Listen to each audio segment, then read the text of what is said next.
Hello, welcome back. I haven't done a video for ages. We've all been ill and there's been a lot going on, and now you can see there's a complete mess in the background because my office is basically like Santa's grotto. One thing I get asked about an awful lot is how to use the Hourglass Ambient lighting powder, which is one of my all-time favourite products, and I use it every single day. But I don't think they do a particularly good job of telling people how to use it, so I'm going to tell you how to use it. So this morning I put my makeup on in a real hurry and I just had time to do the eyes, and I used just a cream shadow stick and my Lord & Berry liner, which is very smudgy. You can read my full review of that below. And so what has happened is I've got a bit of liner transfer. This never usually happens to me because I use this. So if you can hear noises in the background, it's Loki making himself a little nest. I think the thing that a lot of people find tricky to get their head around with this powder is it's a finishing powder. It's not a setting powder. Everyone wants nice, natural looking, glowing skin. And so I think they sort of think, oh well, I don't want a powder because that's gonna take away from the glow. Totally not the case. A finishing powder is not to set your makeup, it's to finish off your makeup. It's to give it an extra something, and for me this really does it. The trend at the moment is for a lot of highlighter, which is fine. Not my preference, unless I'm going out in the evening. I'll put some highlighter on, but what I have found is that I see a lot of people whose skin is maybe not that great. Maybe they have acne scarring or blemishes, and something as full on as a highlighter will draw the eye, and then it'll draw the eye to the problem. So something more subtle like this finishing powder will still give you a bit of a glow, but maybe won't draw the eye in quite the same way. So you could be clever with your blusher or your bronzer and a bit of this and have a same sort of lovely glow, but just not in quite such an intense way.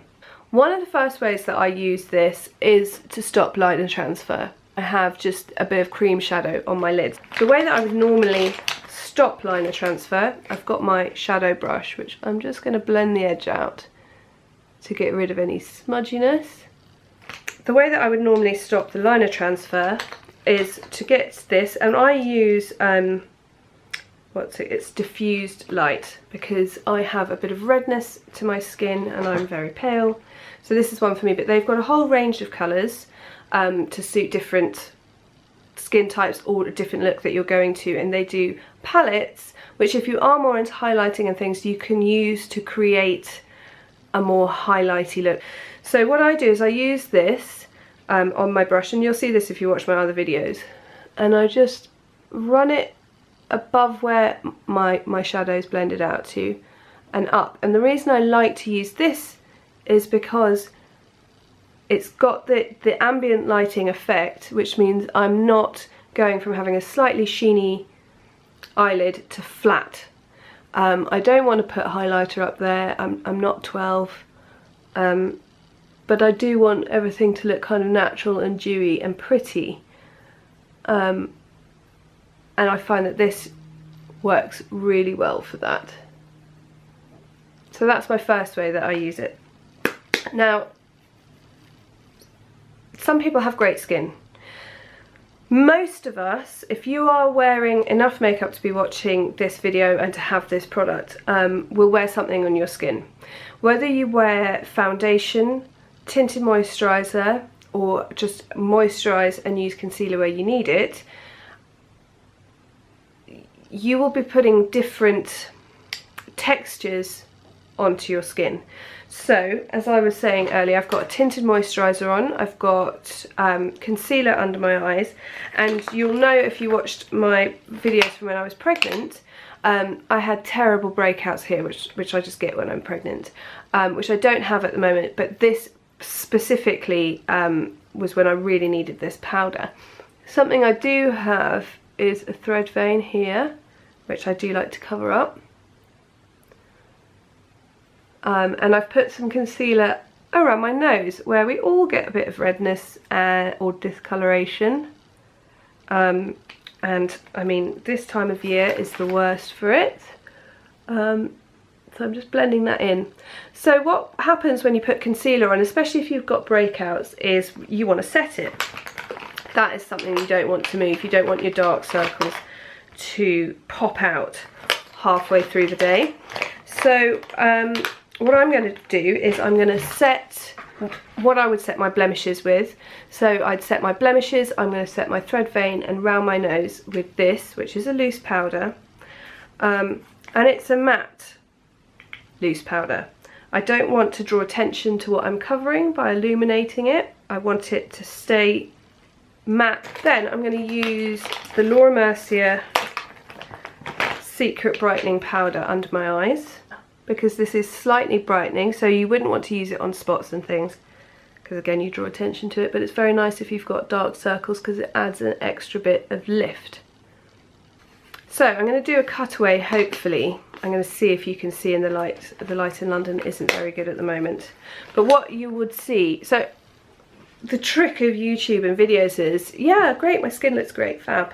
In real life, if you were up close to me, I would have lovely dewy skin where my tinted moisturiser was, lovely dewy skin where my watercolour blush is. I'd have a matte patch here where my thread vein is, and I'd have a dewy nose and then matte patches, and then a kind of different kind of matte patch under my eyes. So, you know, this is one of the many reasons not to be fooled by YouTube, because the lights and the camera do wonders. So this is a lifesaver. It's a very fine powder. I use a really soft brush, and you can dust it over, and I do like my makeup to be set a bit because I just like it to stay put. But what this does is it gives a coherence to the whole makeup look. So rather than, if you dab it over where you don't want to move the powder that you've put on in the concealer, but you dab it over, and it's going to just add a bit of the diffused, nice lighting look to what you've concealed and to the rest of the face, so that you look like one thing. If someone's up close to you, you're just going to look like you have great skin all over, rather than them being like, what is that weird matte patch? I just remember standing in front of a window when I had a horrible patch of spots there, looking in this mirror about to put the powder on and thinking, and the sun was shining directly in, and thinking, it's just so flat and matte and such a lot of it. Who couldn't help but notice it if they were talking to me in real life? And that for me is one of the massive benefits of this powder. So if you're someone who just, you know, feels like maybe you're a bit past highlighter, or your skin's not quite good enough for highlighter and you use a lot of concealer, just have a look into these powders. I hope I've explained that as well as I can, and if you've got this you feel a bit more confident using it. I know there are loads of tutorials out there of people who have all of these colours or all of the palettes, and they go, alright, I'm going to use this colour on this bit of my face and this colour on this bit of my face. That's great. If you want to do that, go and watch that.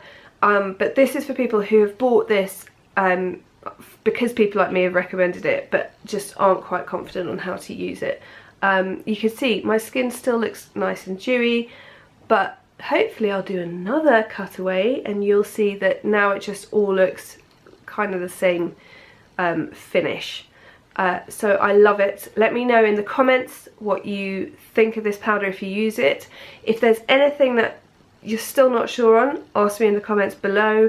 No question is too stupid. I often have clients who ask me stuff and I think, my god, I would have told that a billion times over in a video, but I just assume that people know it. So just ask questions and subscribe to my channel, and I hope you're all gearing up to have a really lovely Christmas, and I will see you next time.